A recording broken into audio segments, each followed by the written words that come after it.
अस्सलाम वालेकुम dear students. Asif Ali zoologist एक वरी एक नए टॉपिक से हाज़िर थियो है जिन टॉपिक नालो है क्लासिफिकेशन ऑफ एनिमल्स।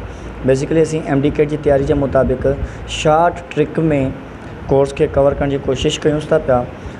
सो उन में किंगडम एनिमलिया असांजो चैप्टर है या इन जो ॿियो नालो डाइवर्सिटी अमंग एनिमल्स चयो वेंदो आहे। सो उन टॉपिक में असांजे MD के मुताबिक क्लासिफिकेशन एनिमल्स जेका है उहा असीं पढ़ूं था। सो क्लासिफिकेशन के हवाले से पहिरियां सॾो वञे तो क्लासिफिकेशन जेका एनिमल्स की कई वही है कहिड़े बुनियाद ते कई वही है। एक क्लासिफिकेशन होंदी है लिविंग ऑर्गेनिजम्स की जेका किंगडम्स में होंदी है। असीं उहा डिस्कस नथा कयूं। असां सिर्फ किंगडम एनिमलिया के अञा फर्दर छा में क्लासीफाई किया वियो है, कहिड़े हिसाब सां जानदारनि के फाइलम में क्लास में विरायो वियो है, छा जे बुनियाद ते विरायो वियो है, उहा शइ असीं पढ़ी रहिया आहियूं। सो जेको किंगडम एनिमलिया है, एनिमल्स आहिनि, उन्हनि खे जेको क्लासीफाई किया वियो है on the basis of development pattern, on the basis of cellular organisation, tissue layer, symmetry, cavity, इन जे बुनियाद ते उनखे क्लासीफाई कयो वियो आहे। ठीक है ना। हाणे वन बाय वन डिस्कस कयूं था। पहिरियों मां सेल्युलर ऑर्गेनाइजेशन के डिफाइन कंदुसि। असीं पढ़ी रहिया आहियूं किंगडम एनिमलिया। किंगडम एनिमलिया में तव्हांखे ख़बर आहे त अहिड़ा ऑर्गेनिज़म इन्वॉल्व हूंदा आहिनि जेके मल्टी सेल्युलर हुजनि, यूकैरियोटिक हुजनि, मोड ऑफ न्यूट्रिशन उन्हनि जी जेका हुजे उहा हेटरोट्रॉफिक हुजनि ऐं इंजेस्टिव मोड ऑफ न्यूट्रिशन हुजे। सो अहिड़ा ऑर्गेनिज़म जेके आहिनि किंगडम एनिमलिया सां ताल्लुक़ रखनि था।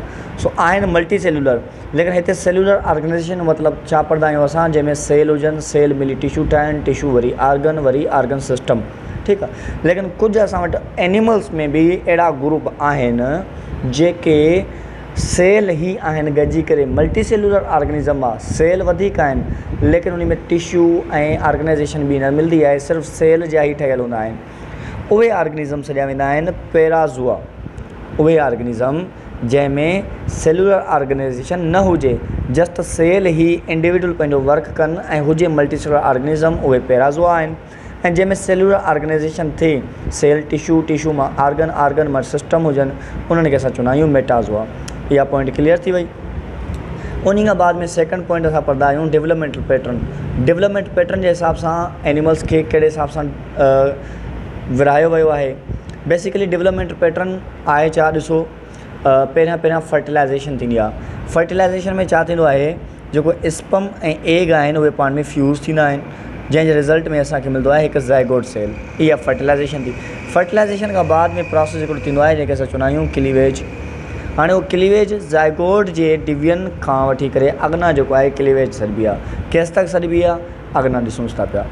ज़ाइगोट हिकु सेल आहे, उनखे जॾहिं असां क्लीवेज स्टार्ट थिए थी पई, क्लीवेज में फस्ट हिकु ज़ाइगोट सेल खे जॾहिं असां वर्टिकली डिवाइड कंदा आहियूं त पोइ हिकु सेल थी वेंदो आहे ॿिनि सेल में डिवाइड। दोबारा वरी वर्टिकल डिवाइड कंदा आहियूं त 4 थी वेंदा आहिनि। वरी उनखे हिकु दफ़ा हॉरिज़ॉन्टल डिवाइड कंदा आहियूं त इहे 8 थी वेंदा आहिनि। पोइ 8 खां 16 हीअं प्रोसेस हलंदो आहे त पोइ ईअं वञी करे हिकु सॉलिड बॉल शेप ठही वेंदी आहे, हिकु सेल ठही वेंदा आहिनि जंहिंखे असां नालो ॾींदा आहियूं मोरुला जो। इहा मोरुला पोइ वरी सेल लेयर्स तयारु कंदा आहिनि, जंहिंखे पोइ वरी असां नालो ॾींदा आहियूं ब्लास्टुला जो। लेयर में यानी कन्वर्ट थी वञनि, यानी कि हिन माना गॾिजी ठही वञनि, जंहिंमें हिकिड़ी हूंदी आहे एक्टोड्रम लेयर, ॿी हूंदी आहे एंडोड्रम लेयर। 2 लेयर ठहंदियूं आहिनि, एक्टोड्रम एंड एंडोड्रम लेयर। पोइ उन खां बाद में वरी अॻिना ईंदासीं। पहिरियां 2 लेयर हुयूं, बाद में 3 लेयर भी डेवलप थी वेंदी आहे, जंहिंखे असां चवंदा आहियूं मीज़ो लेयर, मीज़ोड्रम, विची लेयर। ठीकु आहे।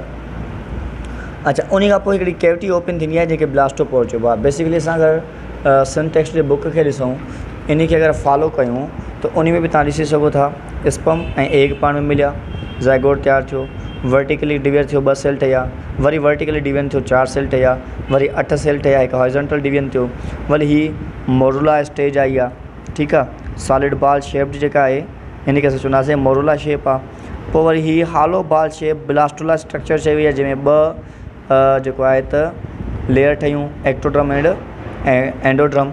उहे जेके आहिनि वरी अॻिना ब्लास्टोपोर में जॾहिं कन्वर्ट थियनि था पिया, ॾिसो त हिकु आहे एक्टोड्रम, ॿियो आहे एंडोड्रम। ऐं जे दरमियान में जेका लेयर तयारु थी आहे उहा जेका थी आहे उनखे असां चवंदा आहियूं मीज़ोड्रम। इन में हिकिड़ी ओपन तयारु थींदी आहे, हिकिड़ी ओपनिंग तयारु थींदी आहे, जंहिंखे असां चवंदा आहियूं ब्लास्टोपोर। ब्लास्टोपोर मां अॻिना फर्दर डेवलपमेंट स्टार्ट थींदी आहे। कहिड़ी डेवलपमेंट स्टार्ट थींदी आहे उनखे असां ॾिसूं था पिया। जॾहिं चयो वियो आहे ब्लास्टोपोर ओपनिंग मां पहिरियां जेको आहे डेवलपमेंट जेकॾहिं अनस डेवलपमेंट थिए थो पियो त पोइ असां उन खे चवंदा आहियूं डैट इज़ कॉल्ड ड्यूटोस्ट्रोम्स। ठीकु आहे, फस्ट जॾहिं डेवलपमेंट जे मुताबिक़ अनस डेवलपमेंट अचे, फस्ट ओपनिंग जेका आहे, ॿ ओपनिंग असां वटि डाइजेस्ट ट्रैक्ट जे मुताबिक़ प्रेज़ेंट हूंदियूं आहिनि। हिकु हूंदी आहे माउथ, ॿियो हूंदो आहे अनस। अगरि पहिरियां फस्ट अनस डेवलप थिए थो त उहा ड्यूटोस्ट्रोम आहे। फस्ट जेकॾहिं माउथ डेवलप थिए थो पियो त उहा प्रोटोस्ट्रोम आहे। बेसिकली वर्ड आहे प्रोटो, प्रो मीन्स बिफोर या first, stome word is dedicates to mouth, यानी फस्ट माउथ डेवलप थिए त उहो प्रोटोस्ट्रोम आहे। एंड ड्यूटोस्ट्रोम माना ड्यूटो माना के second, स्ट्रोम means mouth, second mouth थिए, सेकंड माउथ थींदो त पोइ फस्ट अनस डेवलपमेंट थिए थो, उन खे असां चऊं था पिया। ठीकु थी वियो। अच्छा, उन खां बाद में हाणे कहिड़ा फाइलम आहिनि जेके प्रोटोस्ट्रोम आहिनि, कहिड़ा फाइलम आहिनि जेके ड्यूटोस्ट्रोम आहिनि। बेसिकली ही तव्हांखे यादि रखणी आहे, 9 फाइलम नंबरवार यादि रखणो आहे। Porifera, Cnidaria, Platyhelminthes, Nemathelminthes, annelids, Mollusca, arthropods, Echinodermata and कोडेटा। 9 फाइलम आहिनि, इन्हनि खे तव्हांखे यादि रखणो आहे ऐं सीरीज़ वाइज़ यादि रखणो आहे, इहो यादि रहे। पहिरियां असां पैराज़ोआ ऐं मेटाज़ोआ जेकॾहिं असां पढ़ियासीं, इन्हनि जी अगरि असां क्लासीफाई कयूं त जेका पोरीफेरा आहिनि उहे आहिनि पैराज़ोआ, बाक़ी सभु जेके बि असांजो फाइलम आहिनि सभु जो सभु जेके आहिनि मेटाज़ोआ आहिनि। सिर्फ़ु पोरीफेरा जेके आहिनि, जेके स्पंजीस असां ऑर्गेनिज़म हूंदा आहिनि, उहे जस्ट अहिड़ा ऑर्गेनिज़म आहिनि जंहिंमें सिर्फ़ु सेल आहिनि, इनमें ऑर्गेनाइज़ेशन कोन्हे। बाक़ी जेके नाइडेरिया खां अॻिना आहिनि उनमें ऑर्गेनाइज़ेशन आहे। नाइडेरिया में जेका ऑर्गेनाइज़ेशन थिए थी उहा टिशू लेवल तक थिए थी, यानी सेल मिली टिशू ठाहिनि था पिया। ऐं उन खां पोइ प्लेथियलमेथिस में ऑर्गन तक डेवलपमेंट थींदी आहे, कुझु ऑर्गन सिस्टम बि इनमें शामिलु हूंदा आहिनि। पोइ नेमाटोड खां वठी करे कोडेटा तक इहे जेके फाइलम आहिनि सभु जा सभु उहे फाइलम आहिनि जंहिंमें ऑर्गन सिस्टम डेवलप थी चुका आहिनि। टिशू लेयर जी ॻाल्हि कजे त हिकिड़ा हूंदा आहिनि डिप्लोब्लास्टिक, ॿिया हूंदा आहिनि ट्रिप्लोब्लास्टिक। बेसिकली डिप्लोब्लास्टिक जो मतिलबु आहे जंहिंमें 2 लेयर हुजनि, हिकु हुजे एक्टोड्रम, ॿी हुजे एंडोड्रम, 2 लेयर हुजनि। हाणे हीअ हिकु आहे, हीअ हिकु लेयर आहे, 12वीं लेयर, हीअ जे विची लेयर आहे, एंडोड्रम एक्टोड्रम, 2 लेयर आहिनि। इन जे सेंटर में अगरि चए थो पियो त जेकॾहिं नॉन लिविंग को हिकिड़ो सबस्टेंस प्रेज़ेंट हुजे, मीज़ोड्रम वारी जॻह ते नॉन लिविंग सबस्टेंस प्रेज़ेंट हुजे जंहिंजो नालो आहे मीज़ोगोलिया, मीज़ोगिलिया। ठीकु आहे, मीज़ोड्रम वारी जॻह ते हिकु नॉन लिविंग मटीरियल प्रेज़ेंट आहे जंहिंखे मीज़ोगोलिया चइबो आहे। ठीकु आहे, इहो जॾहिं असां डिप्लोब्लास्टिक में हुजे त इहो फाइलम नाइडेरिया आहे। यादि रखो, फाइलम नाइडेरिया जेका आहे उहा जेका आहे 2 नंबर, यानी कि जेका आहे डिप्लोब्लास्टिक आहे। हीअ पहिरियों नंबर जेका आहे, बाक़ी हिन में ही थियनि था। 2 नंबर लिखियो आहे, यानी 2 नंबर यादि रखी छॾियो त नाइडेरिया फाइलम डिप्लोब्लास्टिक आहे। बाक़ी 3 खां वठी करे 9 फाइलम तक जेके बि आहिनि सभु जा सभु ट्रिप्लोब्लास्टिक आहिनि, सभु जा सभु ट्रिप्लोब्लास्टिक आहिनि, यानी जंहिंमें 3 लेयर कहिड़ियूं, एक्टोड्रम, एंडोड्रम ऐं विच वारी मीज़ोड्रम। क्लियर आहे। हाणे अॻिना जी पॉइंट आहे, छा थो चवे, सेमेट्री जे हवाले सां क्लासिफिकेशन कई वई आहे। सेमेट्री जे हवाले सां 3 आहिनि, असेमेट्रिकल हूंदा आहिनि, रेडियल सेमेट्रिकल हूंदा आहिनि, बायलेटरल हूंदा आहिनि। पहिरीं ॻाल्हि त सेमेट्रिकल सम्झो त सेमेट्रिकल छा खे चइबो आहे? चइबो आहे त जॾहिं को बि ऑर्गेनिज़म आहे असां उन खे डिवाइड कयूं था इक्वल पार्ट में, उन खे सेमेट्री चइबो आहे। जेकॾहिं को ऑर्गेनिज़म इक्वल पार्ट में डिवाइड थी थो वञे, यानी जेकॾहिं कंहिं ऑर्गेनिज़म खे असां कंहिं इक्वल पार्ट खां कट कयूंसि था, कंहिं 1 एक्सिस मां इक्वल पार्ट में डिवाइड थी वञे थो पियो, त उहो जेको आहे सेमेट्रिकल आहे। जेको डिवाइड न थिए उहो असेमेट्रिकल आहे। सो हिकिड़ा हूंदा आहिनि असेमेट्रिकल, जेके डिवाइड न थी सघनि, उहे फाइलम नंबर 1 आहे। ऐं मां नालो अगरि न खणां 1 तव्हां सम्झी वेंदा त उहो कहिड़ी आहे, फाइलम पोरीफेरा आहे। अंडरस्टूड आहे। रेडियल सेमेट्रिकल जो मतिलबु आहे अहिड़ा ऑर्गेनिज़म जेके मोर देन 1 एक्सिस खां डिवाइड थियनि। हिकिड़ो असां खणूं था पिया ऑरेंज खे तव्हां सेंटर तां कट कयोसि वर्टिकली, 2 हिसनि में टुटी वेंदो। उन खे जेकॾहिं वरी तव्हां जेकॾहिं थोरो मूव करे रोटेट करे वर कट कंदा वे इक्वल पार्ट में डिवाइड थींदो। त जॾहिं को बि ऑर्गेनिज़म मुख़्तलिफ़ एंगल खां, मुख़्तलिफ़ असां एक्सिस खां उन खे कट कयूं ऐं इक्वल पार्ट में डिवाइड थिए, उहे रेडियल सेमेट्रिकल आहिनि। ऐं रेडियल जेके सेमेट्रिकल ऑर्गेनिज़म आहिनि उन्हनि जी अगरि ॻाल्हि कजे त उहे कहिड़ा कहिड़ा थी सघनि था, रेडियल सेमेट्रिकल। ठीकु आहे बेटा, उहे जेके रेडियल सेमेट्रिकल जी अगरि ॻाल्हि कजे उहे ऑर्गेनिज़म थी सघनि था सिर्फ़ु मञो सिर्फ़ु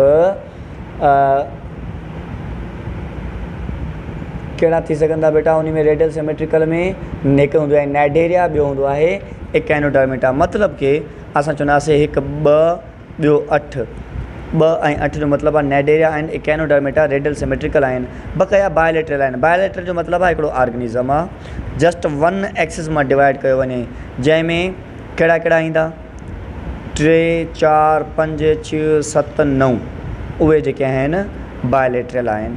ठीकु आहे।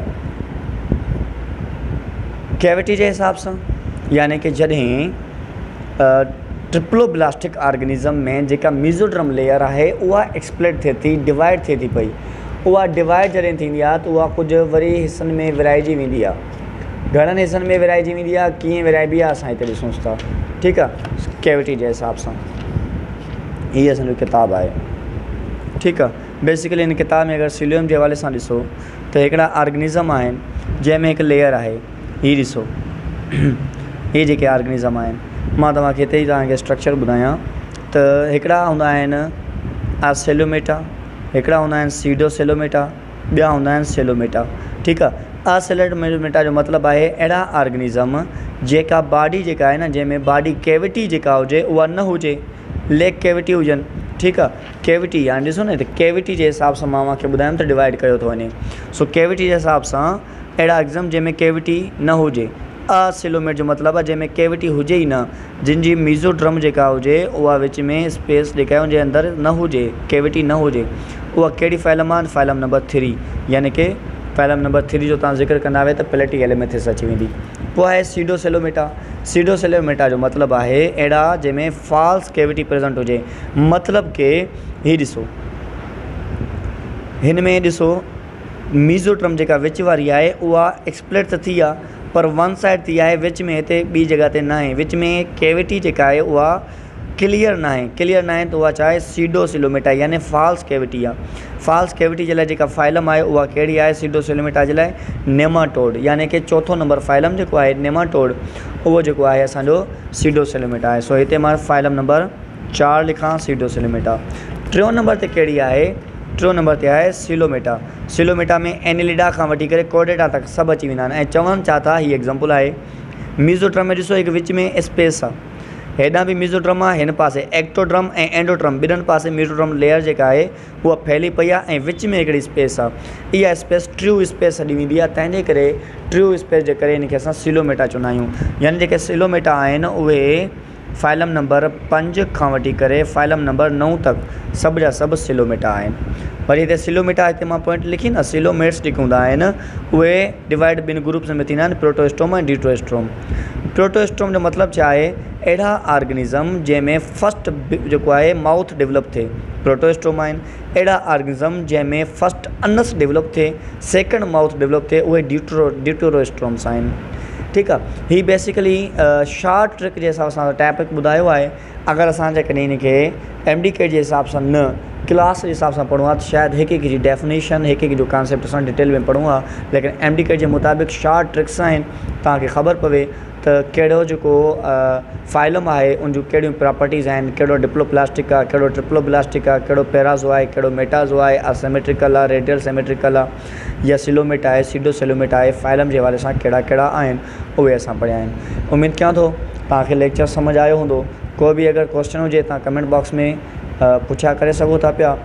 ऐं इनशाअल्लाह सुभाणे असां इन्हनि फाइलम बाबति हिकिड़ी टेबल्स जे ज़रिए, फुल टेबल ज़रिए असां हिकु सम्झंदासीं त हर हिकु फाइलम खे हीअ जेका असां लेक्चर ॾिनो आहे उनखे टेबल अहिड़ी बेस्ट ठाहे करे सम्झाईंदासीं जंहिंमें तव्हां इनशाअल्लाह पूरो किंगडम एनिमलिया आसानी सां सम्झी वेंदो। उन एनिमलिया जी जेका क्लासिफिकेशन आहे ऐं उन खां पोइ उनजा कैरेक्टरिस्टिक्स जेके आहिनि उहे तव्हां आसानी सां सम्झी वेंदा वे।